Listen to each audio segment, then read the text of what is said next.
up? This is Rob, and this is Nifty Culture. Welcome to the always fun happy hour edition. You got Rob, we got Crypto PO, we got John in the house, Mike V, and Mal. Welcome, guys. Hey, Rob, what's going on? Happy hour. Nice. So love that intro. Mal, we love the hat. We love the hat. Yeah, you know, it's been a crazy day with the pickles and everything that's been going on. So I just thought, you know what? Let's go get a hat made. Let's have some fun. Let's join the Pickle DAO. Let's get some Pickle Land and Decentraland and Sandbox and everything else. Let's go hard on those pickles, right? Dude, I love it, man. I love it. So what's the deal with this pickle project? Somebody give me some backstory. We're going to get to the pickle project, Mike. We have to talk to John about Mark Cuban. Oh, that's right. All right. Okay. Let's put the dirty secret out there. You know, I talked a couple streams about getting liquidated. Well, unfortunately, the big news in crypto Twitter was Iron Finance. If you haven't heard about what happened, it was a stable coin that went awry, and it happened to take Mark Cuban down with it. And unfortunately, it took yours truly down again. Our speculator in residence right here. I was telling my buddy, the longer this run goes on, the less Ethereum I have. I'm losing more and more by the week. It's getting ridiculous. I need to stick to the NFTs, man. This DeFi stuff is for the birds. Oh, that's so funny. So here's what happened. This is not investment advice. This is definitely, do not take my investment advice. I keep on getting rugged. It's terrible. So here's what happened. Iron Finance had this. It was an algorithmic stable coin. Actually, it's a partially collateralized stable coin, and they had a redemption mechanism that was totally flawed. And I didn't read the tech. I always tell people the most important thing to do is read the tech, and I didn't do it. I hopped into that Ponzi, went full bore, and I was making $1,500 a day living life until there was a run on the bank. And Mark Cuban was in there with me, and he lost about $1 million. I didn't lose that much. I lost about 20K, but there was a run on the bank, and you couldn't get your money out.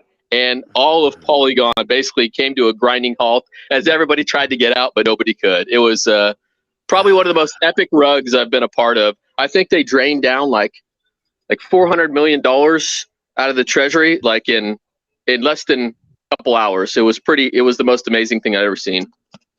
Wow, man. Wow. And the best part about that is Mark Cuban had been on a podcast like earlier, probably like 24 hours earlier, talking about how great DeFi is and how sticky the platform was because you can compound your gains. And he was specifically talking about Iron Finance. And then not 24 hours later, he got rugged. And then he started calling for regulation, saying regulators need. I saw that meme. Yeah, the meme is everywhere. It's pretty wild. Wow, man. Yeah. I love it. Friends don't let other friends buy shit coins, John. I know. Hey, but listen to me, Pio. One of these is going to strike me. One of these stable coins. I've been rugged like 3 times in these stable coins. But one of these things is going to work. I can feel it. A broken clock is right twice a day. I love it. I believe it. I totally believe it, John. I'm sorry that you got rugged on that, and I want to talk more in depth another time. I know you don't have a lot of time today, but I want to talk more in depth about your thoughts about Ethereum and Cardano and stuff like this. But I feel like the stablecoin thing it's a very, very tough market, and it's tough to identify what the good ones are, even if you understand the tech, which I don't, but I know you do. Yeah, one of these things is bound to work, man. But stablecoins have been tried forever. I'm just whoever actually gets it to work, an unpegged asset that has nothing to do with the government, it's gonna be worth tons of a non-sovereign, I should say. It's gonna be worth a boatload of money. Makes the whole DeFi ecosystem go. So What yeah, let's talk. Everybody's always pegging the stable coins to the US dollar, though, doesn't that? That's where I just always get lost. I mean, not all of them, and some of them are soft pegs, and some of them will accept some volatility. Not all of them, right? There are some like Rise out there, and it pegs to Pi. I think they pegged it to Pi. So I mean, there's different approaches. And yeah, man, Pio, anytime, man. I'm super excited. I haven't actually made it all the way through the Lex Friedman, Charles Hoskins interview. Have you watched that yet all the way through? Dude, I don't know if I have 5 hours for that, man. You know me, I'm a Bitcoin maximalist. As you're talking about a non-sovereign solution, I'm like, Bitcoin exists, right? You know that. But no, I'll listen to the Cardano thing. I want to talk to you about Cardano and Ethereum, though. Yeah, man, I'm halfway through the Hodgkins interview. I'm 2.5 hours in. It's been superb so far, excellent. He's actually normally Charles comes up as a bit of an egomaniac, and he's I wouldn't say intellectually dishonest, but he definitely puts things in the best light as he possibly can for his project, which is understandable. But man, he's been pretty likable on this stream so far. So I'm happy to talk about it in more depth later on. I'm like I said, I'm halfway through, and then you can compare and contrast Vitalik and Charles, and how they presented and appeared on the stream. That sounds great. I watched a couple little bits of it. I haven't watched the whole thing either yet, so I don't want to cast judgment. But he definitely, I agree with your point about he's coming off a lot more or a lot less like abrasive. Yes. Yeah. So yeah, I thought it casted him in a pretty good light. Yeah, I still think. Yeah, I mean, I'm with you, Mike. I feel like, but Charles has been shit on for the last like 4 years by everybody, and so that's probably why he's been so abrasive. And I think he's finally, setting in and getting comfortable with the fact that Cardano's here to stay. So I don't think he has that insecurity that used to come through. And that's my take on it. That's my, I guess I'll get off my psychological soapbox here.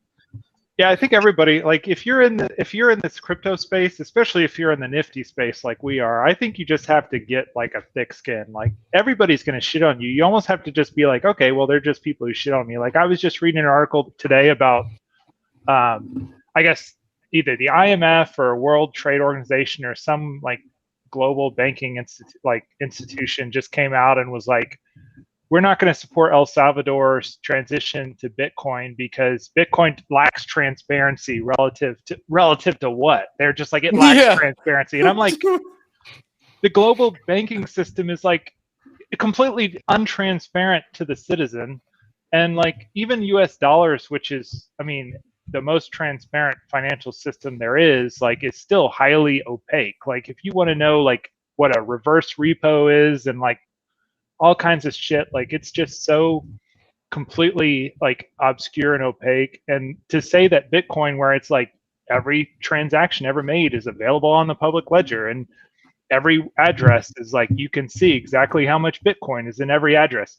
I don't know what kind of transparency they're claiming, but it's like every like mainstream article or about crypto and especially Nifties is always like just has a shitting on. Like that's how it always just starts. So you just got to get that thick skin. So maybe he's finally just grown the thick skin and now he's just in kind of maybe a better place. But I don't. Did we lose John? Yeah, he's still frozen. Looks like it. Oh, okay. Still frozen. Nope. Still frozen. As soon as he comes back, we'll ask him. Yeah, freaking. Bad bandwidth. Danny's asking about your hat, Mal. Yeah, man, everyone loves the hat. Effing pickles for life. Also drinking some pickle beer by Martin House Brewing. Not a sponsor, not an ad. So it's a pickle day, and just the fact that open my celebratory pickle beer myself, even though I'm not an owner of pickles. I own enough. So many pickles. Can you show me what you got for your pickles? Can you show me what you have now, as in your claim? Can I see a pickle? Can I see what you got? No, you can't. You can't, Rob. There's you nothing. Actually can't. There's nothing. There's like something, but it's not much. Is it a token? Rob, you're too smart. You're too smart to understand this, Rob. So stop trying. Okay, people are here for the pickles. Now let's throw the stupid image though. The stupid placeholder image. This is what people just paid $250K for. TJ is here for the pickles. If you look at the that chat. looks cool though, dude. I think that looks cooler than the Yeti. It almost does. I think that looks cooler than the Yeti. It's animated background. It has a cool color to it. It's animated. The Yetis are just static images. It's already got a one up on them. This is already better. I like this. I can support this. I'm a pickle supporter. I think this project literally has like more potential than the Yeti project. Like in the video me and Nick made today, Nick was talking about how nice the UI was on the site when they were like initially selling the pickles on primary, and like the sound effects. Like when you clicked on the pickle, it made like one noise. When you opened the jar, it made like a nice noise. Once you finished the transaction with your MetaMask, it made like a jar opening sound or something. So there's actually like a level of depth to this. And the fact that they priced it at 0.01, right? Basically like the minimum that you'd price something like this, and literally said, this is a rug pull.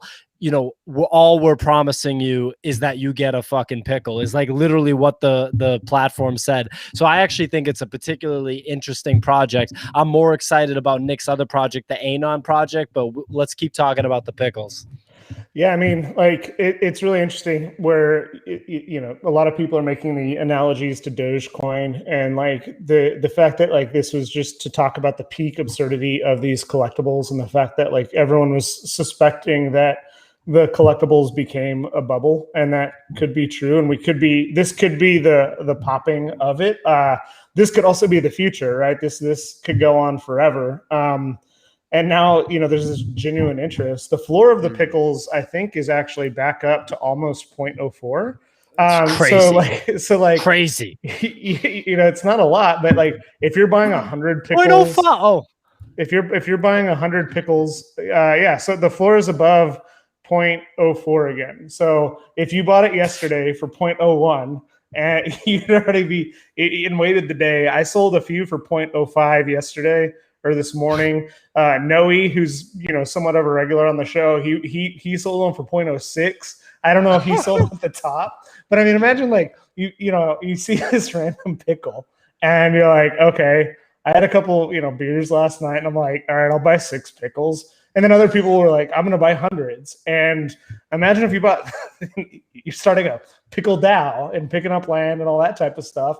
It's just wild to see. And now, you know, now do they have to deliver on this? Because like this is starting to move like ETH. It's not moving crazy ETH yet, but like if it can sustain itself within the top for some time, the floor's $100. It's already, it's ridiculous. It's already one of the top 25 projects over 7 days on OpenSea. I love it. It makes no sense. And like, so Ryan Whitlock just pinged that Dingaling bought up 250 plus, which he's right. I think the actual number is about 300. And that prompted Nick, you know, sophisticated art speculator, new nickname, Pickle Pranksy. Okay, so he's the Pranksy of the pickles. He bought 360, and he's now mid collaboration. He's like knee deep actually in collaboration with Beanie.eth, like, you know, major NFT influencer. And Beanie basically bought 140 and was like, I'm joining this pickle DAO. Let's get involved. So I think the pickle DAO is now holding 500 pickles. They're hiring, and they're paying the contractors in pickles. There's a lot of research going on to send the pickles to the moon. They've bought up land. The pickle forces are really, you know, commencing at this point. Y'all are brutal with the Yetis. I'm not gonna lie. Hey, let me throw out my official caveat. Like, we got to just have just CYA on this stream, because, you know, we don't want anybody to come after Nifty Culture. But let me throw out the official Nifty Culture caveat. Pickles officially promised effectively nothing. They were very carefully worded. I actually really respect how they promised literally nothing. They sold all the pickles. They promised nothing. They're 100% legally covered if on the 20, and I'm not a lawyer, let me just say that. In my estimation, I don't see any legal risk to them. If they come on the 26th or 28th or whatever it is, and they literally just remove the question marks from the background, they're just straight up okay to do that. Because they were upfront about this is a rug pull and there's not going to be anything. They didn't promise anything other than to give you a pickle, and they can do the they promised a reveal on the 28th. The way you define a reveal could be completely arbitrary. They could do anything. They probably should do like one action, such as change the image to not be question marks, but they, in theory, could do all those things with literally no risk to them. It's not like Yetis where they promised a bunch of stuff and then people were upset about it. Pickles have strategically promised nothing. Now, I think you can kind of engage in some wishful thinking and be like, yeah, but what if they offer something sweet? What if these pickles are like cooler than Pickle Rick? Then I could really see like some promise there. But my official Nifty Culture CYA caveat is they are totally okay giving you nothing. Now, all that being said, we can continue the conversation. Thanks for the PSA and FA. I mean, the comments are there. Like, I think the pickles are fun. So yeah, is this the top? Possibly. But they could also have some really cool ideas, and they're doing something with a level of trust. And I'm interested. You know, like they're keeping my attention. The fact that they are top 25 project. The fact that they've been able to sustain, like there was a floor, but like if you think about it, people that were buying hundreds of pickles. And then like if you could sell your pickle for 3x, like of course you're going to start flipping them. I know, like Danny, I love you. You're the best. But someone was accusing Danny earlier today on our stream of Danny having paper hands for taking 2x on his on his pickles, and it's like we don't know anything about this project. And if you could say like, hey, you're going to make 100%, 200%, 300%, 500%. Within 24 hours on a project, like no one can take that away from you. So yeah, I got so excited about pickles, I went and made a pickle hat to drink with my pickle beer. So we're in peak pickledom. It's weird. I will say the bubble clearly hasn't burst yet if this project sold out like it did. So clearly, I mean, maybe this is the top, could certainly be. But like you said, they all sold out, and a lot of people have already made profit on this thing. So to me, that indicates the bubble has still inflating. I don't honestly know how you could take this any further to the absurd extreme, though. Like, where do you go from here? Creativity. I think it's going to take creativity and really good projects. Like, I'm not pumping any projects. I want to make that clear. I own one Yeti and I own one bonsai. That's my disclosure. And I own a massive bag of Nifty Gateway NFTs. So that's who I am. Okay. What I want to talk about is this very thing, like this top. There's no way that this is a top in the NFT market. It might be a top in a local market within the NFT market, right? Like just like we saw money flow out of Nifty Gateway and into these collectibles projects. Maybe they leave these collectibles projects and go into something else. But I'm so excited about this Anon project that Nick was talking about. Full disclosure, Nick is involved with the project. He's incentivized to talk about it and to push it effectively. But I loved learning about it. I think the art's really cool. And I think that the way they're approaching it is really creative. And I'm one of the people that's not experiencing any FUD about the crypto market as a whole. Like everyone here knows I'm a Bitcoin maximalist, but obviously I pay attention to the market as a whole. I think that we're going just the same way as mid 2013, and we're going to see a massive Bitcoin run up. And I think that will also include Ethereum. And if Ethereum is 10K, the NFT world is going to be on fire. So I don't think that there's going to be an NFT winter until there's a proper crypto winter. And the only historical evidence we have for a proper crypto winter is after the expected blow off top in Bitcoin. That I think I'm not the only person very confident that that's going to, happen later this year. But I want to hear, what are your guys' thoughts on that? Like, could you see that happening? Like a proper Bitcoin blow off top leading to 10K Ethereum, all this money going into DeFi, all these altcoins, and then money in turn being in NFTs, and then a full-on deflation, like really over the course of a year, like from December 2021 to December 22. I want to hear your guys' thoughts. So I have some thoughts there. I personally think at the end of the day, everything is driven by the dollar, and the dollar is driven by the Fed. So I'm going to get real technical here. A lot of these asset flows are controlled by what the Fed is doing. And one of the things that's changed in the last couple of days is the Fed was previously saying we're going to hold interest rates flat through 2023. And they recently said, oh, well, we're going to have to raise interest rates in 2023. And now I've heard that their most recent statement is they're going to raise interest rates at the end of 2022. So they're forced to raise interest rates when inflation becomes measurable, and it's been popping up. And one of the things that happens when inflation gets above a certain percentage is people rotate out of speculation things and move into more stable things. So that it could be that inside of crypto we see a microcosm, and inside of the old world financial world we see a microcosm, or we could see crypto or the crypto world rotate into the old world, because you might consider crypto as a whole as a speculative asset, or you might just see a subset of crypto as a speculative asset. So I think everything is ultimately probably driven by that, because the US dollar determines so much monetary flow that it's just going to drive basically everything silently behind the scenes. There's a million ways that Fed interest rate raising could play out. It's possible that rates will start going up. Usually when that starts happening, people put their money into bonds. But the weird thing is, normally, like when the Fed starts raising interest rates, the inflation is not as extreme as it is right now. It's normally inflation is creeping up and they start raising rates to lower inflation. Right now, inflation is measurably extreme, although there's some things going on that would cause people to indicate that it wasn't extreme.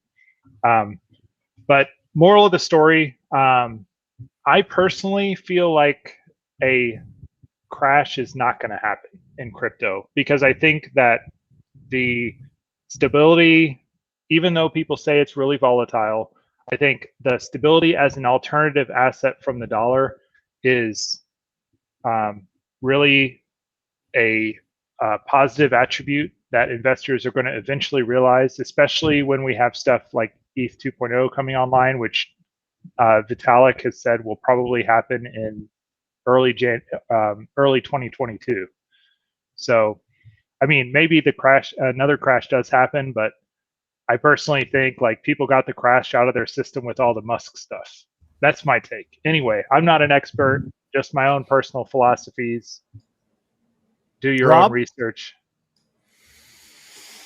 Well, I, like you, am a Bitcoin maximalist, and I think that I am 75% sure that we're still going to be doing the stock to flow model, and we're still going higher with Bitcoin is my prediction. And I think with the NFT market, though, guys, do you not agree that we've already seen a significant overall market decrease in activity and overall pricing and overall market cap to where we're kind of stabilized right now?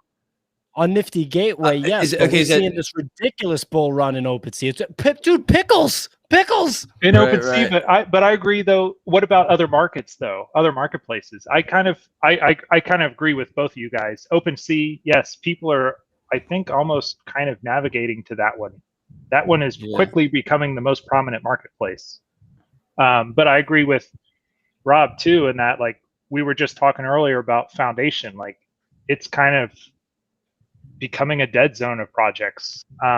When's the last time you heard someone? There was that artifacts thing that a bunch of artists tried to do, and it didn't really go off very well. So I think a lot of the marketplaces are kind of constricting, and maybe it's because people are just getting tired of buying individual pieces of art.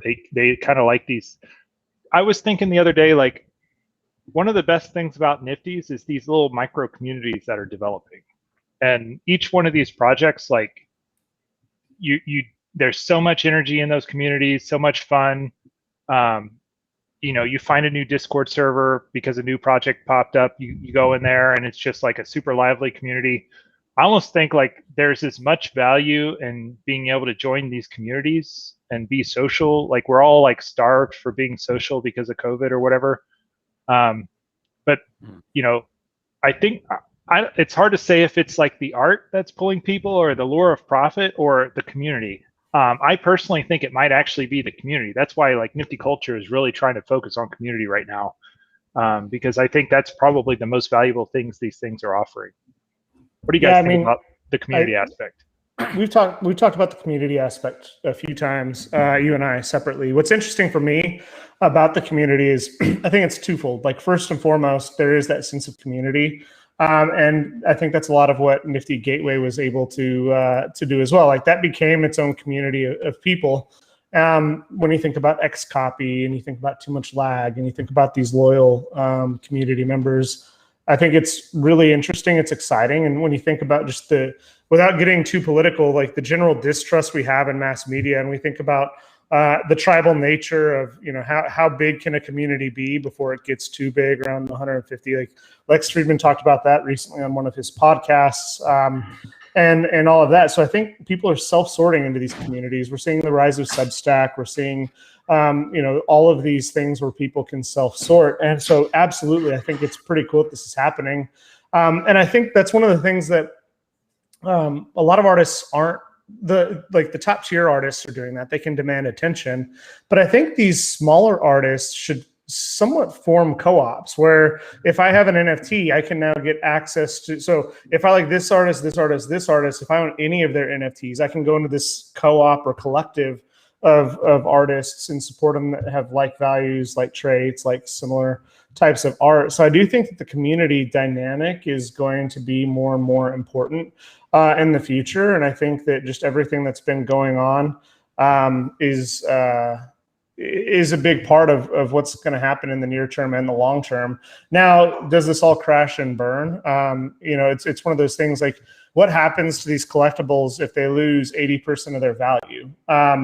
And how many collectibles? So just like Nifty Gateway, like your Mad Dog Jones is probably pretty consistent. So I think an Ape is probably pretty consistent. But if I'm buying, some of these other drops, I may lose 90 to 95% of the value on some of those collectibles pretty quickly. And so I think those are all things to consider in the near term. I think that, the collectible craze is here, but it's not going to be here for long.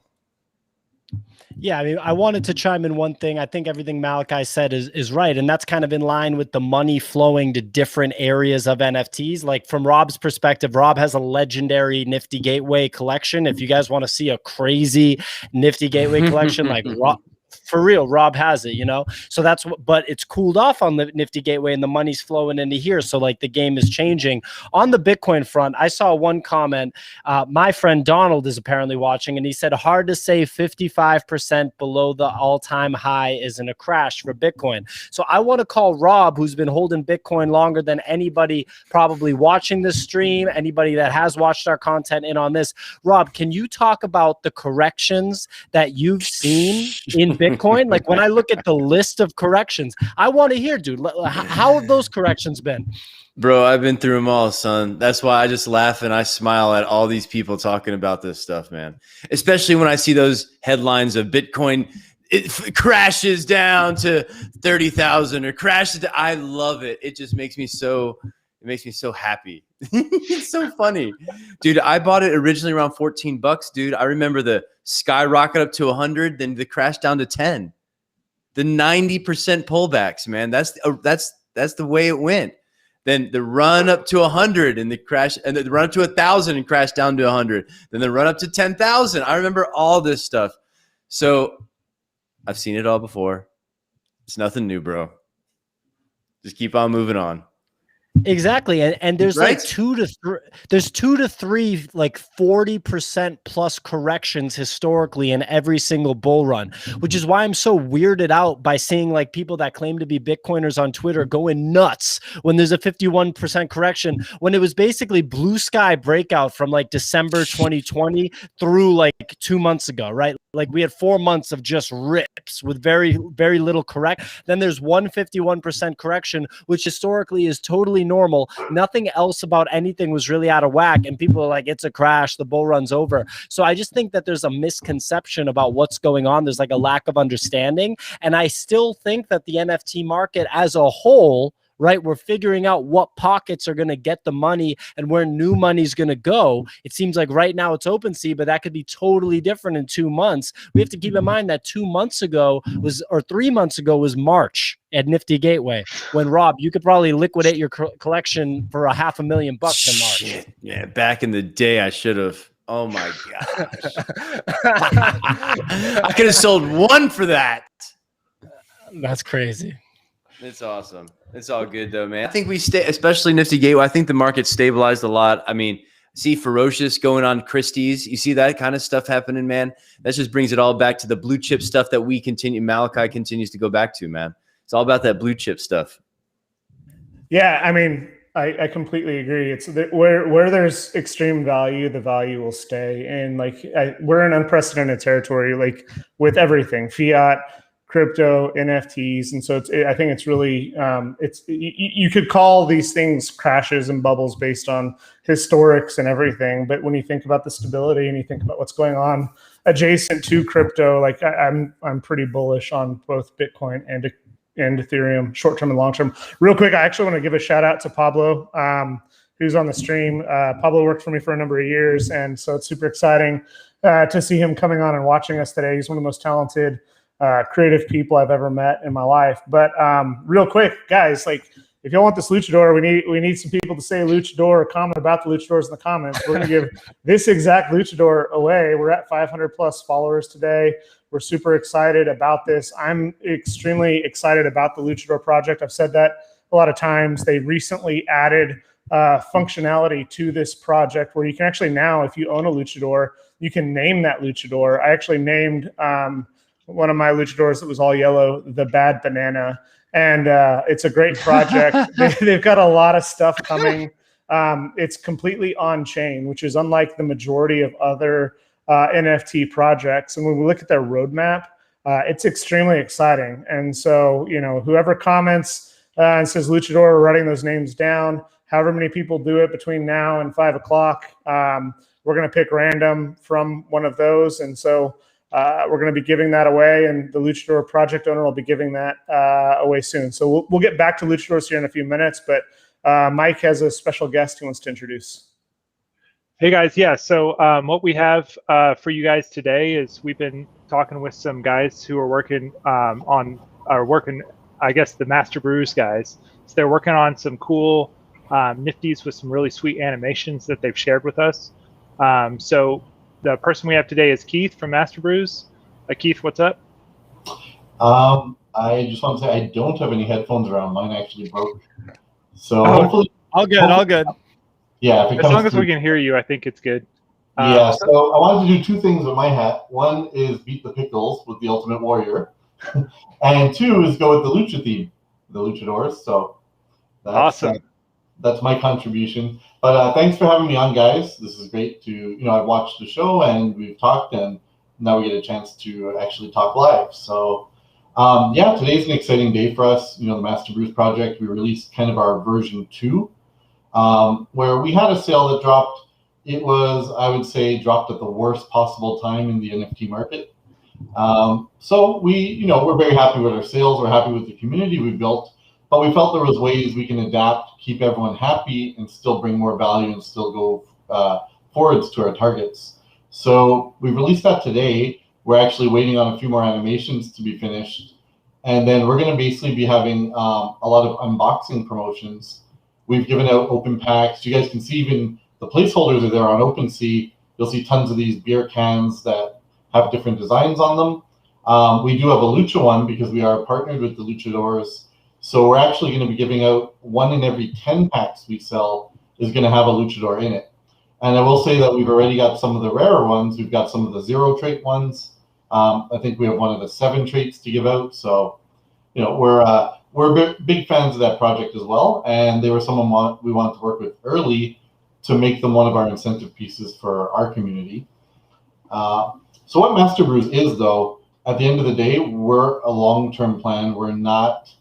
The sale is basically a crowd fund, a way to raise funds, as we're working towards our long-term project, which is a platform, and having various services, be it things like NFT subscription boxes. And A to Z, let people who don't have the technical skills but have ideas come on and have a really easy way to do stuff like that. We're going to have a 0-fee marketplace.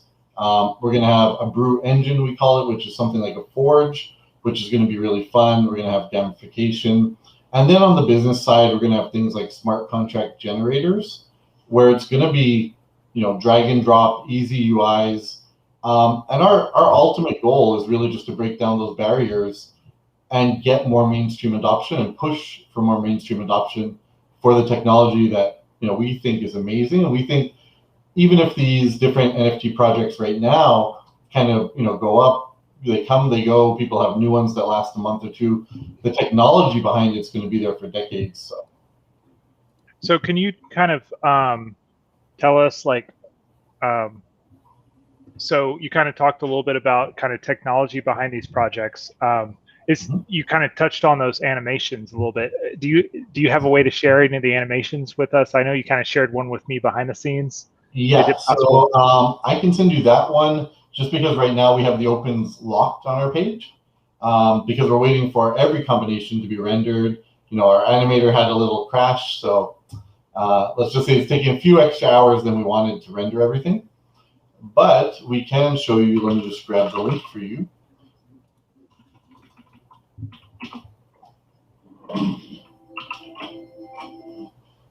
And here you go. So let's bring that up real fast and kind of share that out. I think it's a really, really cool animation. Yeah, so this would be someone buying one consumer who happens to get a bonus can, we'll call it, which is an NFT. And there is sound effects, and we have about 21 combinations for all the different things you can win. And yeah, it's we thought it would add a little bit more fun. We can make it more viral. We can do unboxing promotions. So far, everyone who's seen it loved it. All the existing buyers are very happy that we gave them some free packs as incentives for being an early adopter. We've had 0 people dislike the change in direction, the change in model. So yeah, we really felt the prices had to drop based on where the market's at, because when we launched, our top tier was 7 ETH. We did sell 2 of those. The middle tier was about 1.5, so we sold, I think, 10 of those. And the lower tier was 0.15. But as we noticed, everything selling is in that 0.8 kind of to 0.1 range. Mm-hmm. We thought, how can we switch, adapt to the market, but not hurt anyone who's already put money in and supported us? So we talked to everyone. We have a very good relationship with our growing, it's still small, but it's a growing community. And yeah, we got everyone's blessing to go with this model. People love the cans. That's like the first thing that attracts their eye. So you can even see the Luchador can on the left there. And we do have, some amazing artists working with us. We have 90 artists from 60 countries. And part of what we're pushing is trying to help bring artists who are not in the NFT space into it. So, for example, we have an artist in Brazil who does murals. Amazing artist, has 0 idea barely about the internet, let alone NFTs. Mm-hmm. We found people in Cambodia. We have people from Laos. We have people from all over the world. And this is what we want to focus as we build the community, to have more diversity, because one thing we noticed is while there's amazing talent, a lot of the pieces in the NFT, now they're starting to get more diverse. But I think in January, February, March, they all have a very similar style, I would say. A lot of them had the flashy kind of animated GIF stuff going on, or distortion. So we really wanted to help bring more diversity to that style. And we thought we also used the mystery concept here.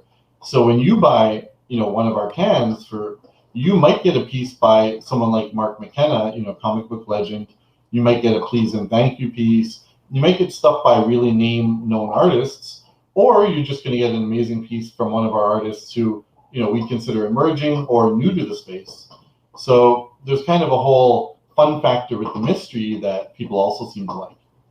Can you kind of talk about, so y'all are y'all solely on Ethereum right now, or? Yeah, so the platform itself is not going to be on Ethereum. We were waiting to make a final call on that, but as it stands, it's looking like you guys were just mentioning, they might do the merge in about a month or so, but the sharding, which is going to, kind of be what we need to do, for example, the 0 fee transaction marketplace, mm-hmm. They're not going to have sharding till probably January or February at the very earliest. And even that's probably going to be a slow rollout. So, so we are looking at probably, Matic Polygon right now is probably the one in the lead.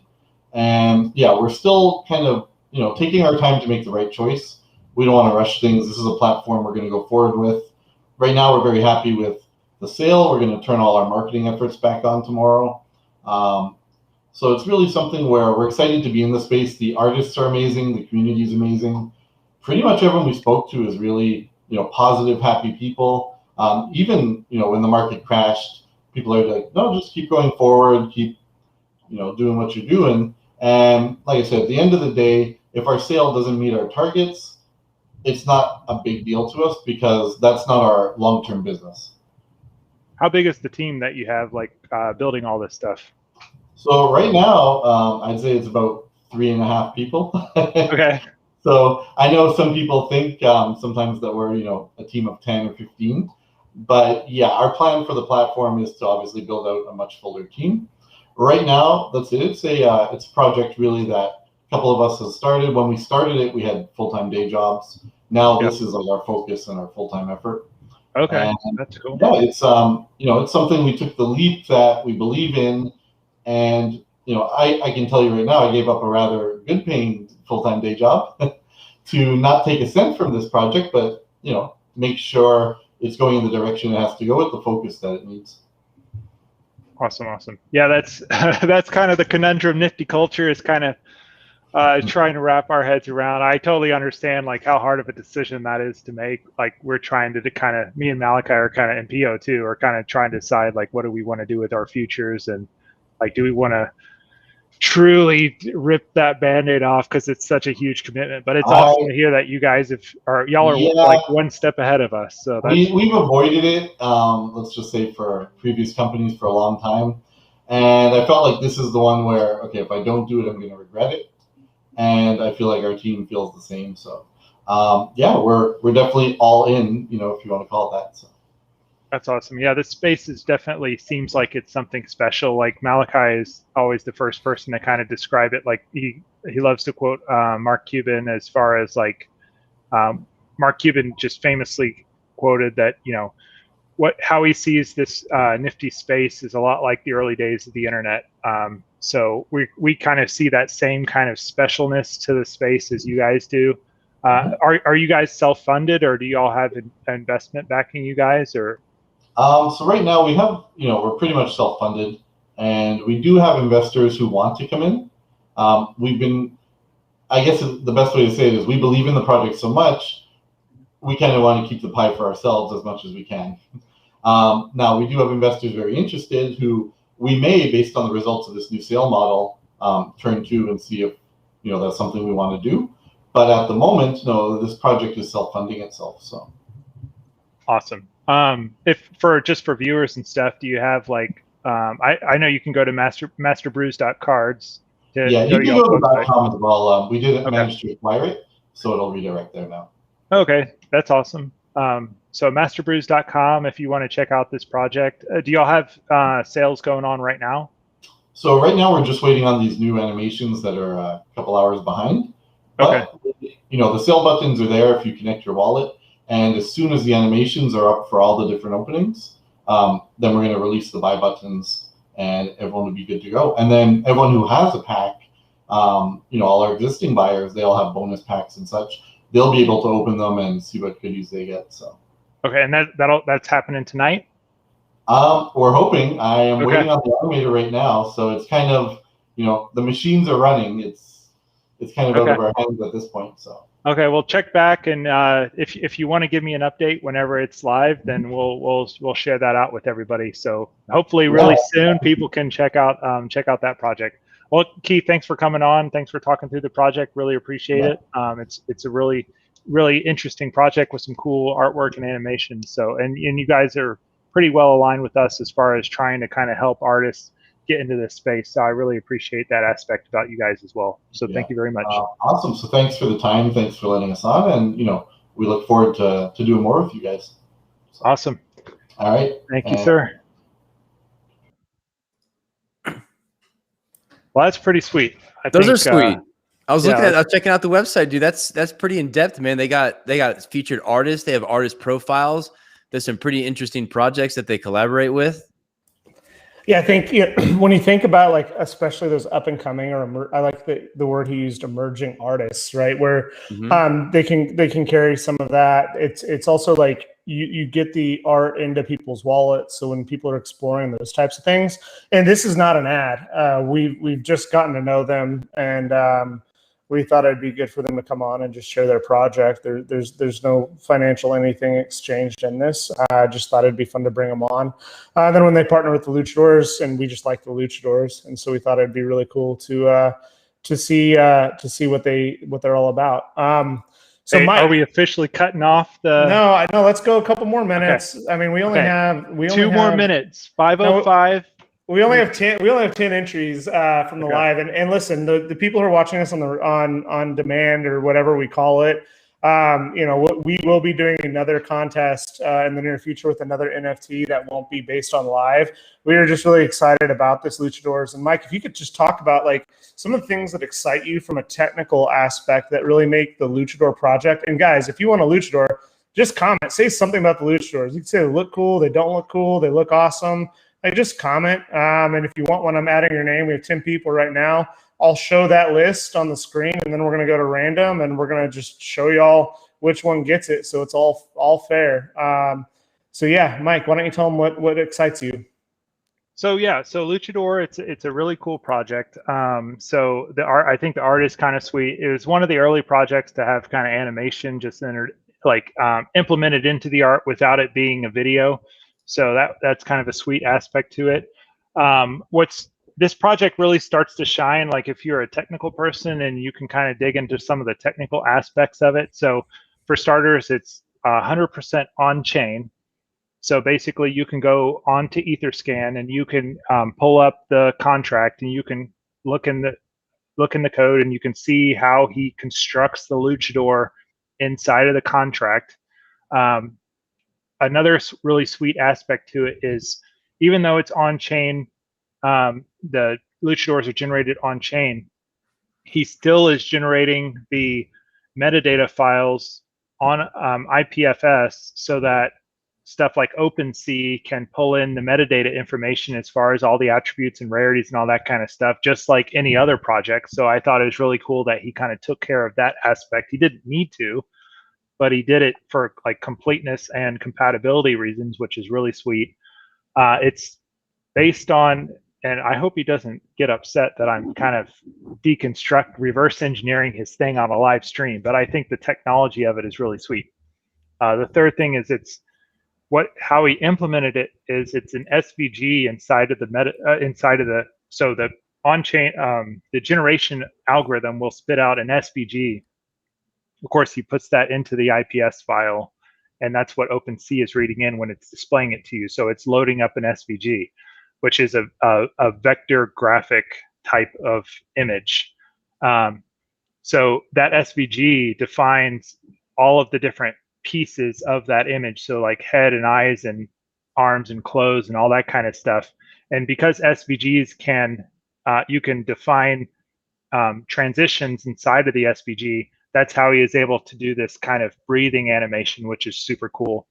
Another cool thing about SVGs is they're infinitely scalable. So like for, a lot of people, like, I don't know if I should say this, but, trashing Yetis a little bit. A lot of people were hot about Yetis releasing the Yeti as a 1080 by 1080 image file. So if you blow it up any bigger than about, 10 by 10 inches, it looks like crap. You mean the Bored Ape? No, the Yetis. Okay. There were complaints about the Bored Apes being too small too. Oh, interesting. Yeah, Bored Apes are kind of small. Yetis were also kind of small. Cool thing about Luchador and being SVG, you can blow it up to the size of your wall, and it will literally look perfectly like the image on your screen that you're seeing right now, kind of small. It just blows up perfectly. So I really like the SVG approach. Another really sweet, it's like there's so many little cool technical aspects to this, but he also has the naming integrated into the project, so you can go and name your Luchador. He's got some cool the way he kind of added on the functionality for naming is technically kind of a cool implementation. He has some kind of, I don't want to get into the exact specifics of it, but he also has some like quality, I'll just call it a quality control mechanism to kind of prevent people from doing anything stupid with the names, so you can't go and do anything stupid. So just overall, like a really well implemented technical project. I'm obviously a technical person, so those aspects here. Let me see if I can. I'll try to send a link to mine too. Yeah, this is mine. Was pulling it up. El Platano Malo, the bad banana. That's awesome. Yeah, and it's cool that you can name all of them, and there's going to be a lot more utility. He just quit his job too. He was working full time, just like a lot of people in this space, and now he's quitting to focus full time on this project. So we're big fans of the Luchadores. So I think we're gonna go like one more minute. If you want a Luchador, let us know. We're up to 15 entries, and so once we because it's live, once we get more, we'll also do another giveaway, not live for people watching this on demand, but yeah, one more minute. If you want Luchadors, just comment Luchador or something about Luchadors. Mike, you can keep going. Sure. Yeah. So basically, I really appreciate all the work you put into it, and it's a it's a one-man show. So he did the pickle thing is kind of, it's funny. I mean, I could get on board with the pickle thing, but I don't know how many. That might be a one-man show too, but definitely not the same level of technical innovation as this project. He takes the project seriously. He put a lot of effort into the end-to-end system, the website, the art pieces, the making sure that they have a lot of cool functionality integrated into them. He's working on backgrounds on it. So, and like, we got some free Luchadors from him to give away, but we're not like collecting any profit or anything, any kind of back.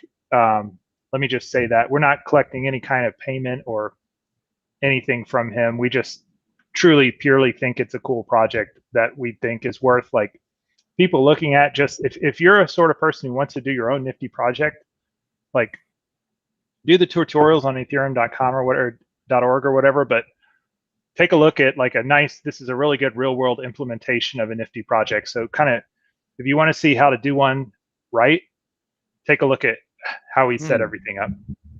And that's all I got. They look super cool, man. I think they're cool. They're all together. I got disconnected. Sorry, guys. Oh yeah, there's 10,000 of them. 10,000. Okay, 10,000 is like the magical number. It seems to be. That's what CryptoPunks was, right? Or 9999 or whatever.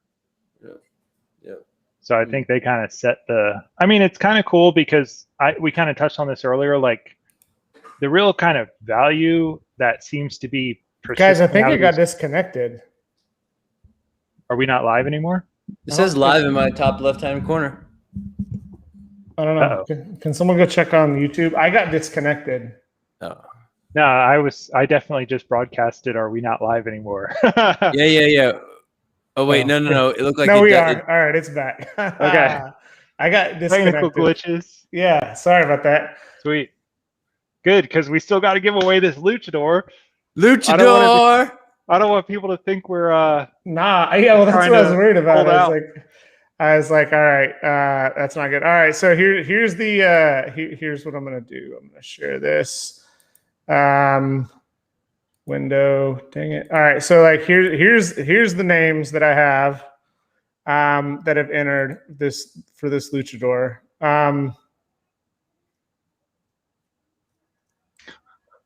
I don't know. I can't, dude. Now I'm all flustered. I can't. Dang it! I can't get it bigger. Okay, so here's the names that we have. If there's anyone missing, you got like 2 seconds. So like 5, 4, 3, 2, 1. All right, cool. So there's 15. So I'm gonna go to random.org just so this is all legit. I'm gonna type in 15. I'm gonna hit generate. 7. 1, 2, 3, 4, 5, 6, 7. It is fair, but NFT Profit wins. Oh! Congratulations, NFT Profit. DM us or DM the Luchadors. You will be getting your free Luchador 1339. Awesome. Congratulations. We will be doing another giveaway. Once again, all the names that are in this today will be on it. We're just going to give people. So if you're watching this on demand, make sure you comment. Say Luchador at us on Twitter about the Luchadors, and sometime this week we will give away another Luchador And we're still planning on doing continued giveaways. So tell your friends that, follow us, follow the stream, etc. I want to keep going. I've got some time. I really want to talk about Nest Graphics. I want to talk about Pickles some more. Do you guys have time to keep going? What are your thoughts? And yeah, I think, there's a ton of, we can just do a roundup of the projects too this week if you want to. I still have my list of all the stuff. There's Tell me what's cool. Tell me what's cool. Well, Pickle is probably the coolest one of all, of the new ones, but it's like I said, we're getting, the projects it's like normally you would expect like a new project, they're going to push the barrier somehow, but I feel like we're kind of going down and down and down and down. Like there was, Yetis that kind of happened a lot last week. This week, there's this Alien Boy thing going on, which I'm not going to really comment on it too much because I don't think it's officially released yet. But they released the first 500 aliens, and they actually look a lot better than they did originally. I can't find if one of us can go find them. I just saw it in a Discord. So if someone has a link to the first 500 that's watching, paste it and we'll pull it up and take a look at it. But because I was more worried about getting the Luchador given away than pulling it up. But there was a lot of skepticism on the aliens. But the fact that I think the aliens look cooler than they did originally, and the fact that a pickle can go 5x means that we're not very good at picking these projects. So don't necessarily listen to us.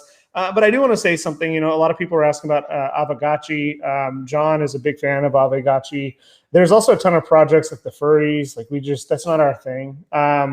So the projects that we do talk about are either projects that are drawing a lot of attention or projects that we think are interesting to talk about. So we don't talk about every single thing, but if there is things you want us to talk about, join our Discord, comment here. We'll try and cover as much as we can, but there's only so many hours in the day. But yeah, Bulls on the block. What do you think? What do you think about Bulls on the block? I think Bulls is cool. I think the art is really show it to me. Let me see. But I think that my problem with the Bulls on the block is I think it's similar to the camels, and that they're all going to be you get to pick which one you want, right? Is that true? So they meant it. I haven't bought into it yet, so I'm definitely not sure what their shticks are. I just noticed it's kind of a new project. You can just go. It's here. I'll throw the link in the chat if you want to pull it up. Okay. So it's kind of it is very similar to camels, I will say. That's a good comparison. If I had to compare it to something, I would say camels. Camels is kind of like a kitchen sink thing. It's trying to be everything to everybody, and so the avatars themselves are kind of crazy and over the top. Oh wow! Sorry. Big news live. Yeah, holla at your boy. What do we got here? What is this? Got to change hats. gotta. What's going on with the apes? We got a bunch of new ape owners in the Discord. I'm a new ape owner as of this week. So yeah, full disclosure, I'm always curious about the ape details. Gotta put on the Bored Ape hat. What's this ape news?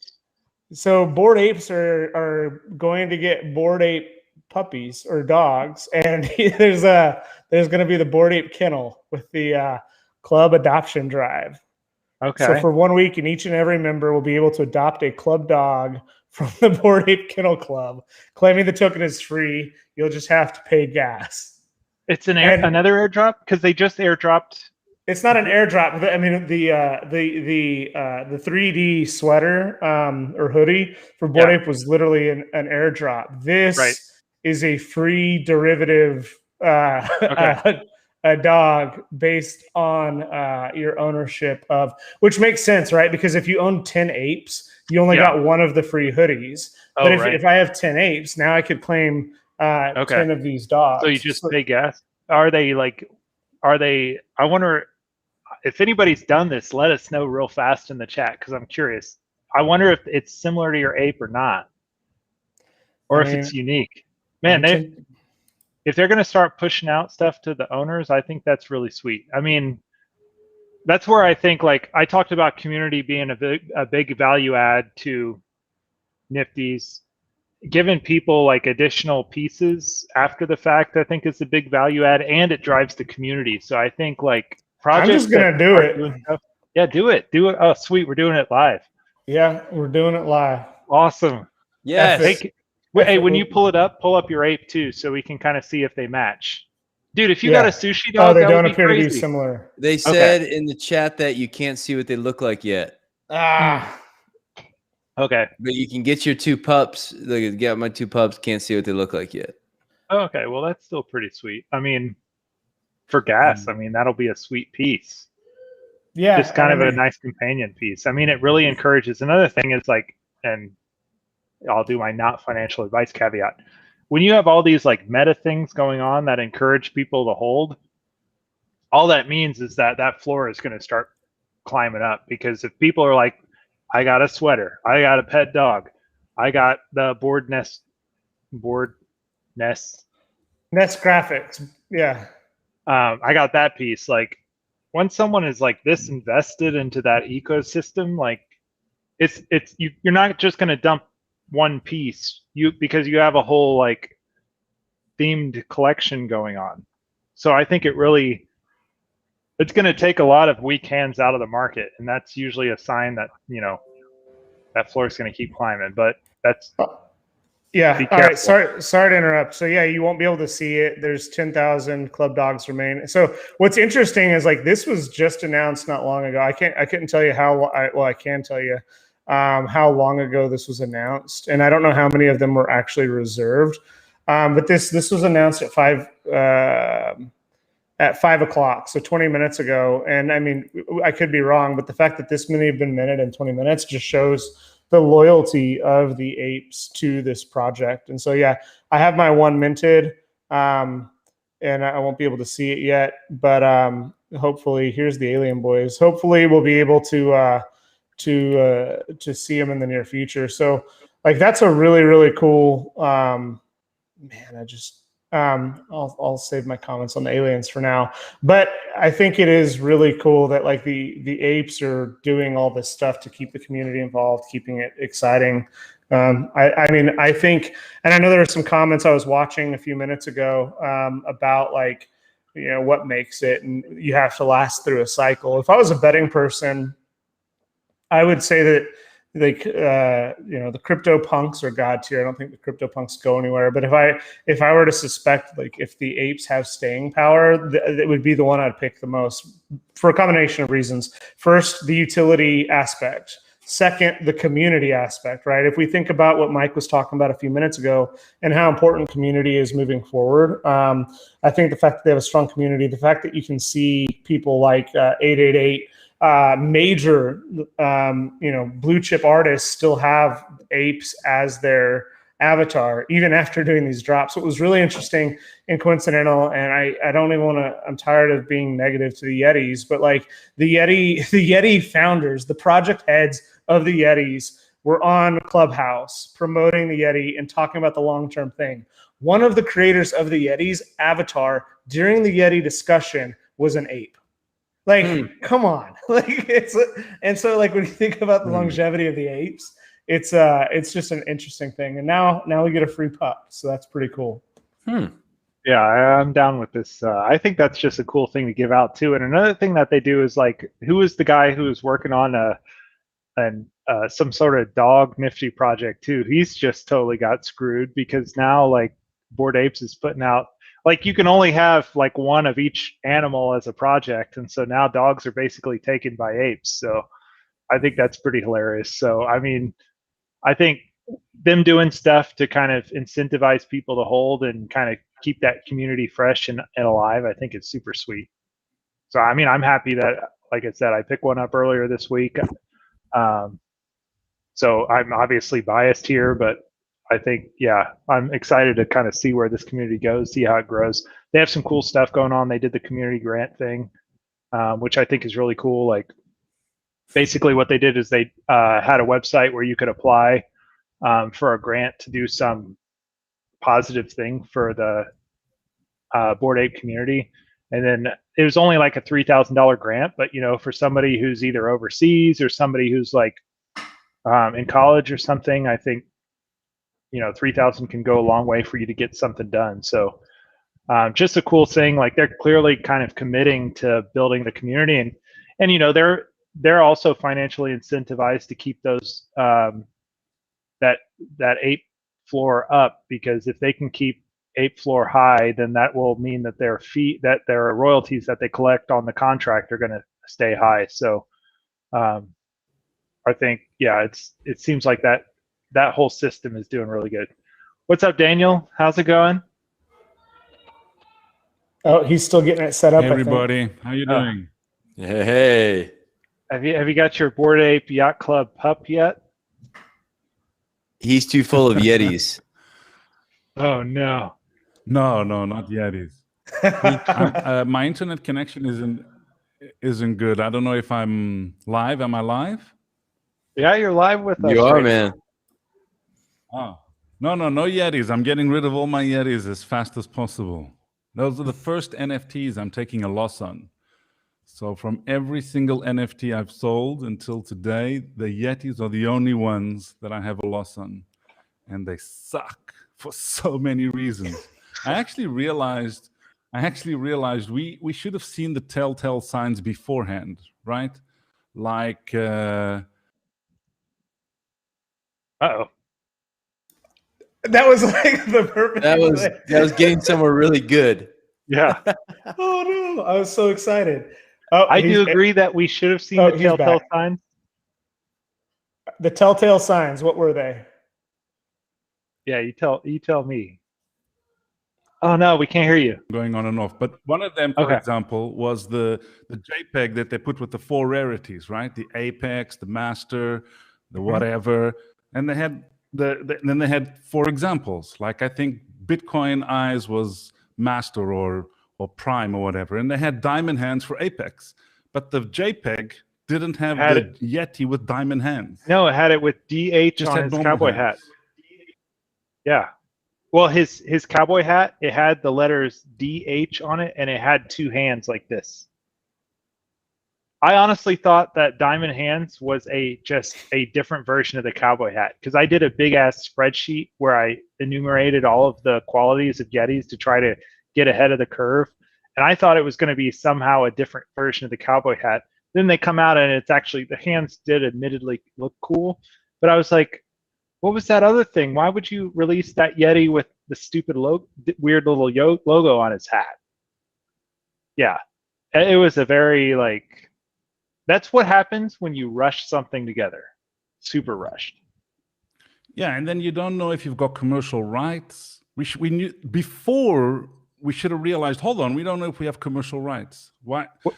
This is what I'm getting. I think there were actually a lot of telltale signs beforehand that I didn't notice and I didn't care about, and I was just pumped and excited with all of you guys and whatever.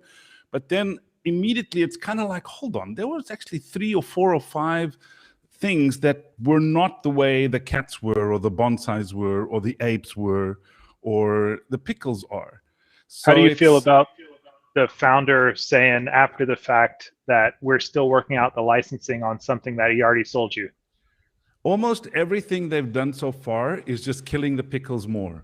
So immediately I started selling my the Yetis more. So every time I find out something new, I go to my Yetis and I lower the price a little bit. And they're already all at a loss, but I just keep on dropping it a little bit. Once in a while, somebody takes one of the fucking Yetis out of there. I'm not even willing to send it to somebody as a gift. Like I could do a free NFT thing on Twitter or something, but I'd denigrate my brand. It would be like Apple offering, crappy Chinese T-shirt, $5 T-shirt as a prize. It's like you can't do it because you have to respect your image. So right now, I'm like, if anybody's involved with Yetis, I'm unfollowing them. I'm doing my best to avoid them. I'm not bullying them. It's not like the high school. I'm just like, oh, there's one of those Yeti people. They got a stink on them, right, Daniel? Yeah, man. I mean, that's so good. But the pickles, I think is really cool. We'll see what if they over deliver. I think the whole pickle thing will depend on delivery, on the reveal. If they over reveal, if they over deliver with the reveal, and it's something cool and they're differentiated in some way, or even if they're all the same, but they've got a narrative to justify, like a Dogecoin narrative, something to build the story, then of course pickles can hold value and even increase. But if they under-deliver, if at the end of the day they take away the question marks and maybe put some sunglasses on them and not much more, well, then it's going to be like the Yetis at some point and just trickle down.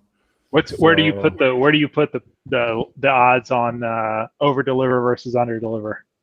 Almost certainly they're going to over-deliver. Okay. You think they set the bar so very low? Well, I just think that their website was way too honest. You know, it's kind of like Tesla. It's just like really cool. It was really a legit attitude. Like, look, all we're promising is a fucking pickle. How many do you want? Connect your MetaMask. And okay, but what about no? There's nothing else. But is this gonna no? There's. But what about no? And the Yetis did the opposite. Right? And the Yetis did crowdfunding and this game bullshit and 3D, and none of it's happening. Commercial rights, none of it seems to be happening. So I have a question. We'll so this is an important question for me. Had the Yeti project, let's say the Yeti's project had blown us away, like exceeded expectations. Like let's say the Yetis were the Bored Ape Yacht Club. Like, it looks cool, we're excited, we buy them, and we're more excited, and everything's there. And by the way, the Yetis could still fix stuff. It could still be a successful project. I have hope. But so This is the question.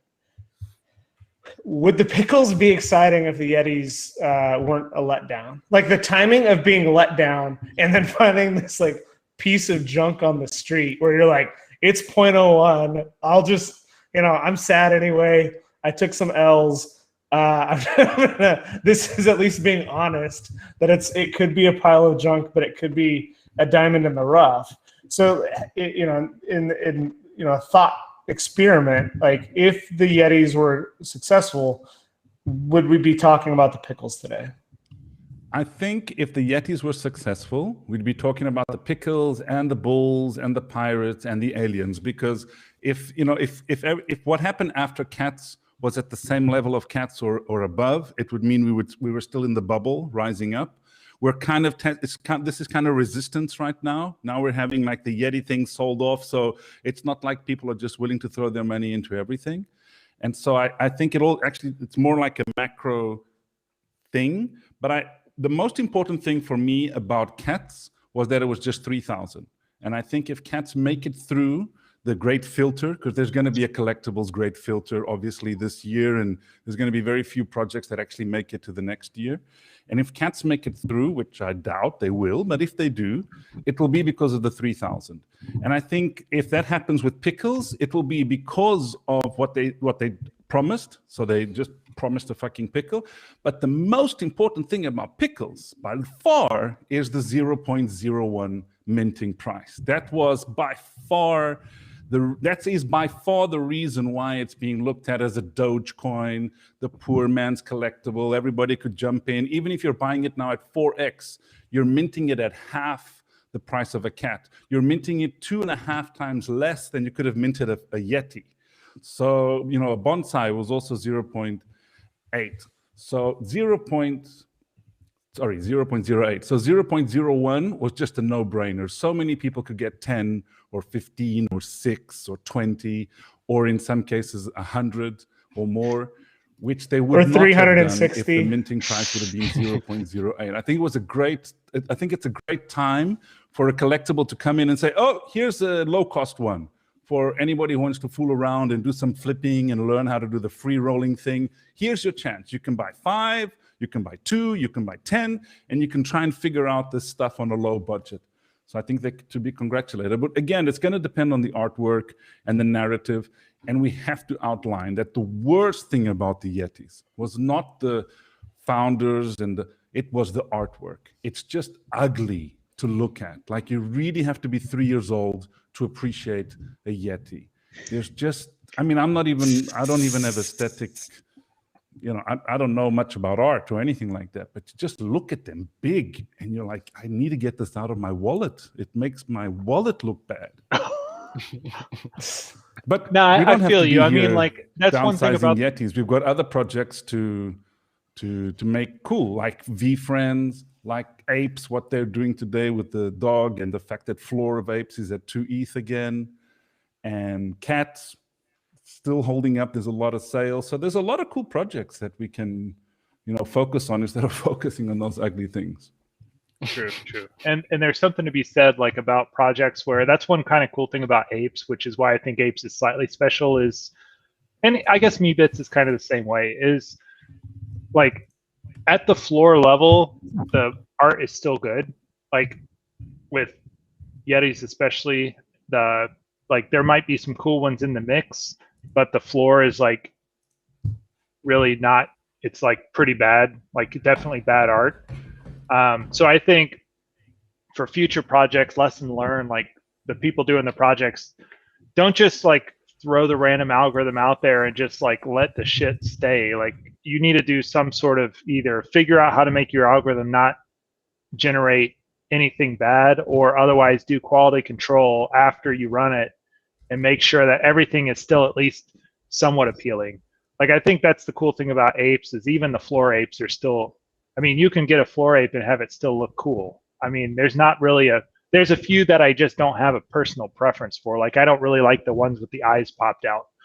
But besides that, I mean, they're all kind of like very good style, very, very well put together. And I think that's important for our project. So hopefully, if the Pickles do over deliver, like, hopefully they follow that kind of philosophy of just, try to make sure that every pickle is a good pickle. You don't want a rotten pickle. Maybe that would be funny if there was one.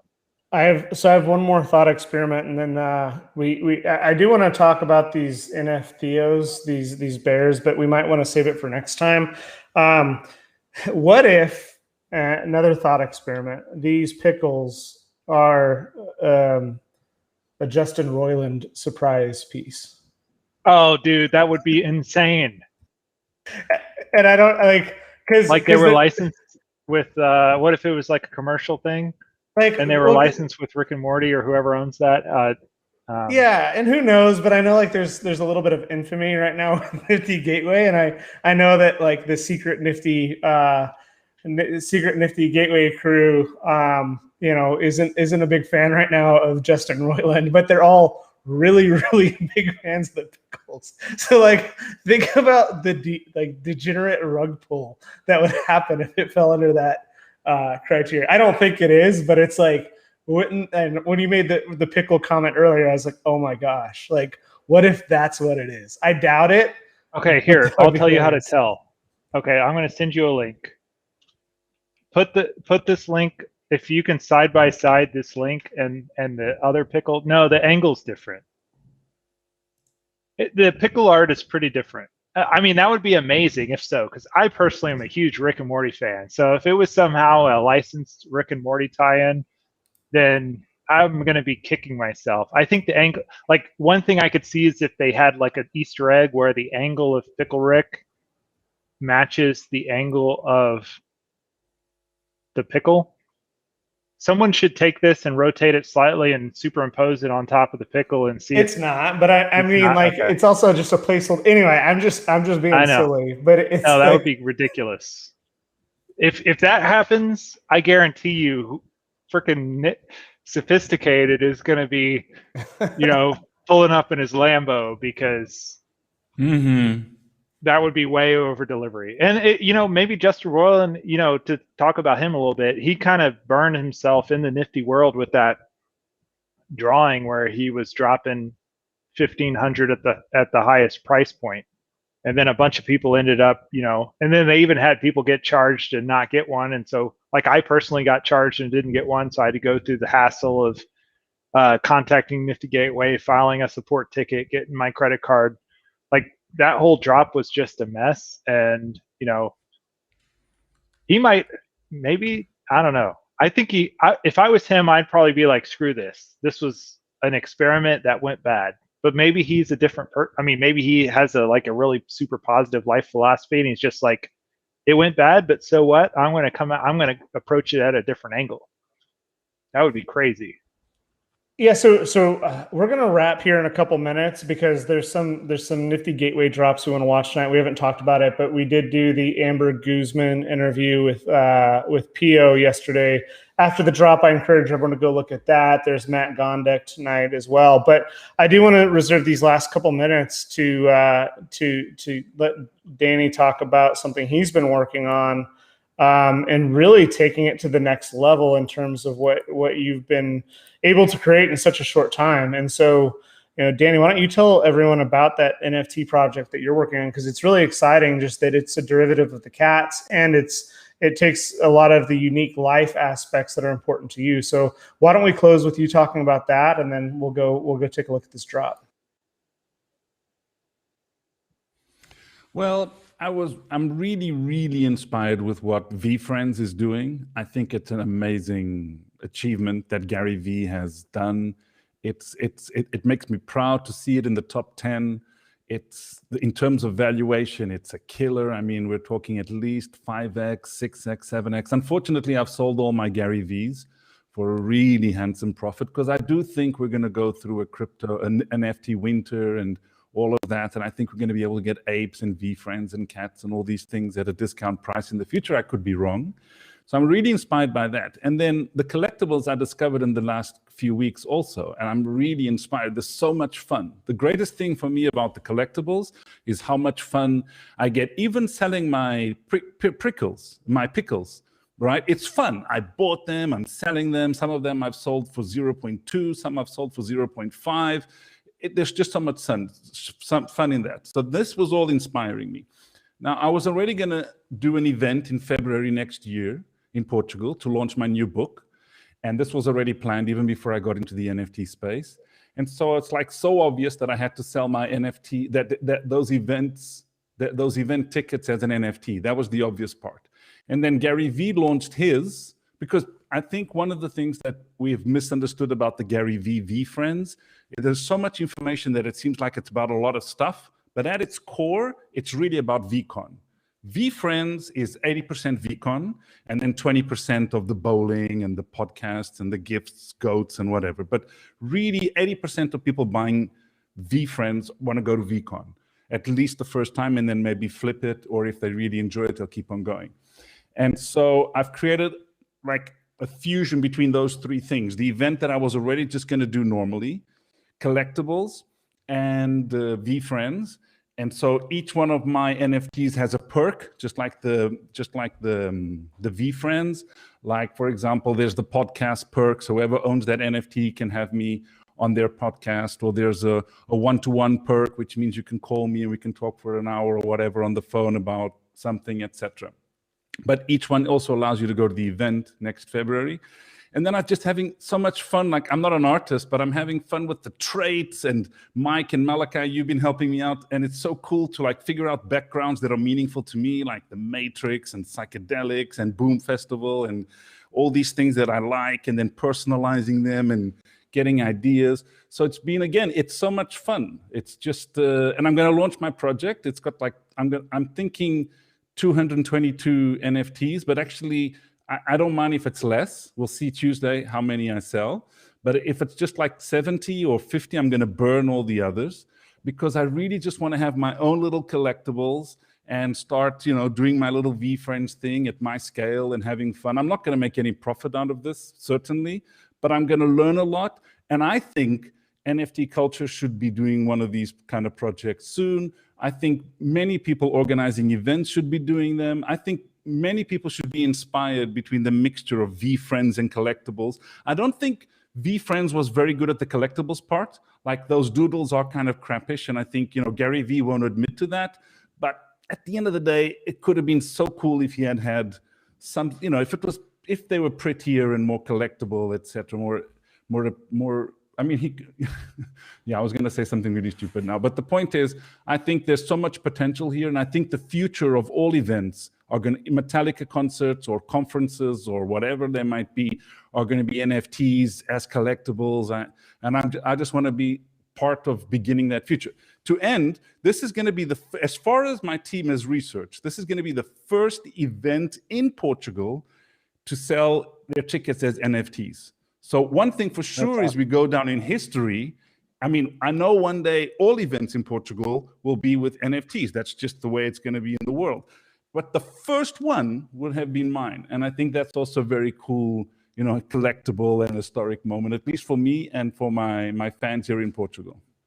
Yeah, that's awesome. And I think we've probably preached it about 20 times at this point, but the kind of secret sauce of Nifty's in a lot of ways is the community aspect.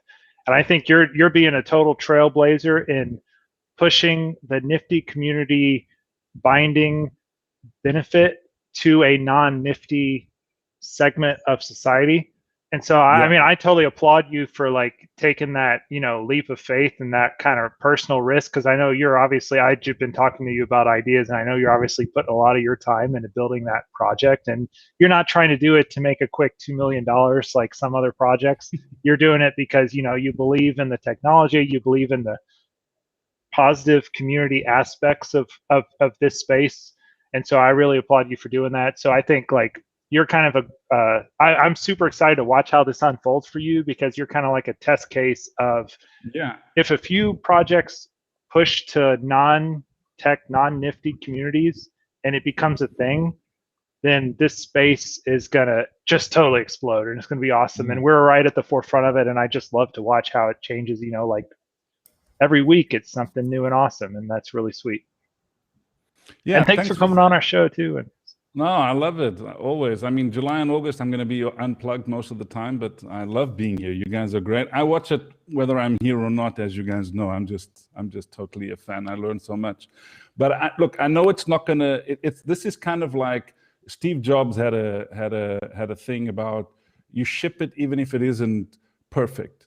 And then they changed that at Apple. So that used to happen for like a few decades. And then it was like, no, now you get it right and then you ship it. I'm still in the first phase, so I'm going to ship it. It's still not very pretty. And there's going to be typos in the description of some of them. And it's all being copy pasted from one to the other, and something's going to get lost. And there's going to be a bunch of things that I'm going to be like in a month's time saying, oh shit, now these things are contracts on the blockchain, Ethereum, and I didn't think of this and that detail.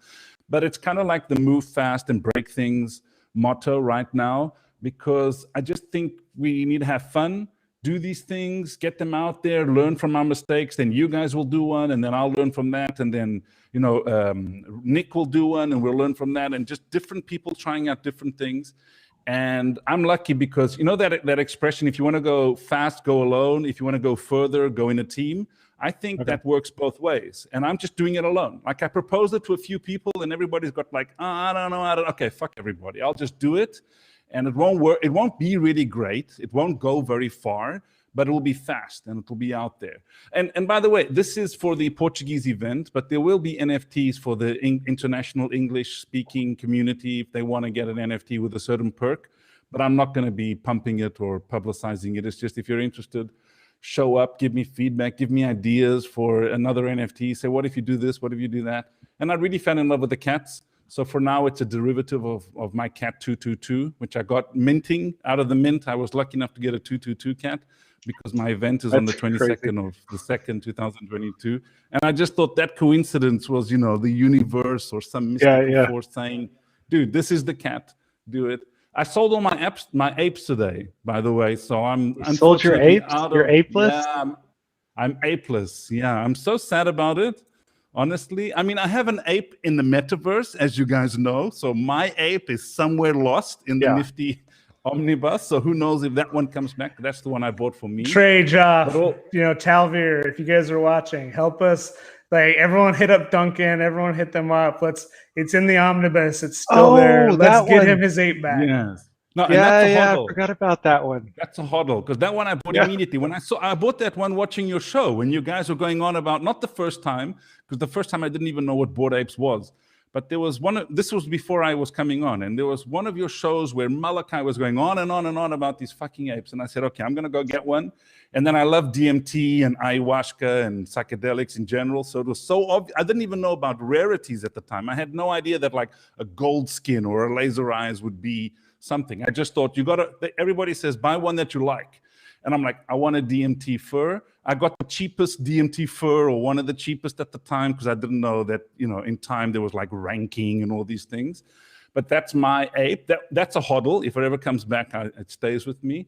But also, in my personal opinion, not financial advice, I think apes will be flooring at 0.5, 0.6 during NFT winter, because a lot is going to happen with cryptos. A lot is going to happen with Bitcoin and Ethereum and altcoins throughout this year, like a lot. Like, people have no idea. Bitcoin is most likely going to triple or quadruple in the next 12 months. And that makes everything get fucked up and crazy, and tidal waves come in. And in my view, when that happens, a lot of people leverage on the way up, and then they get screwed with the big corrections, and then they got to sell NFTs very fast, like we saw in May. Remember that? Remember the NFT sell-off we saw with that crash in May? Because people get leveraged and they got to sell it off. So I'm going to ape in, I believe, later, because I've got already a couple of apes that I've got on my favorites that I want to have, and they're expensive, and they're in the top 100 rank, but I'm sure I'm going to get them, but at a much, much better price in the future. Same for cats and a couple of other things. I'm pretty sure these prices are going to go down in the future, but who knows, right? This is me. Somebody else will say it's Doge. Somebody else says it's Cardano. Somebody else says it's Solano. And we've all got our little favorites, but my main favorite is Bitcoin. So now I'm liquidating as much as possible, getting back into Bitcoin. Let Bitcoin triple or quadruple. Let the rest of it shuffle itself out. When things get cheap, jump in, scoop up some nice NFTs, and be an OG.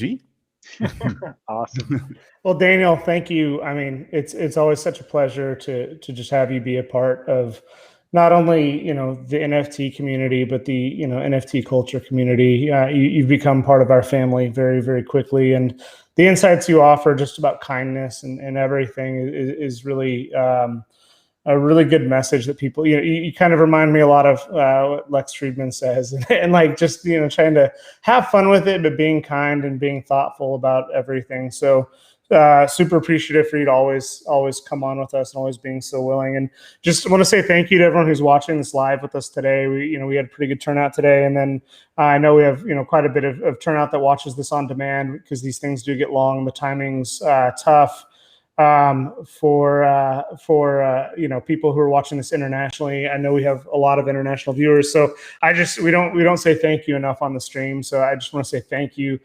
Congratulations, NFT Profit. We already hit up the Luchadores project. So we'll be giving away more in the future. And just thank you, everyone. Have a safe weekend and have fun and be kind to each other. So take care. Be kind to each Awesome. other.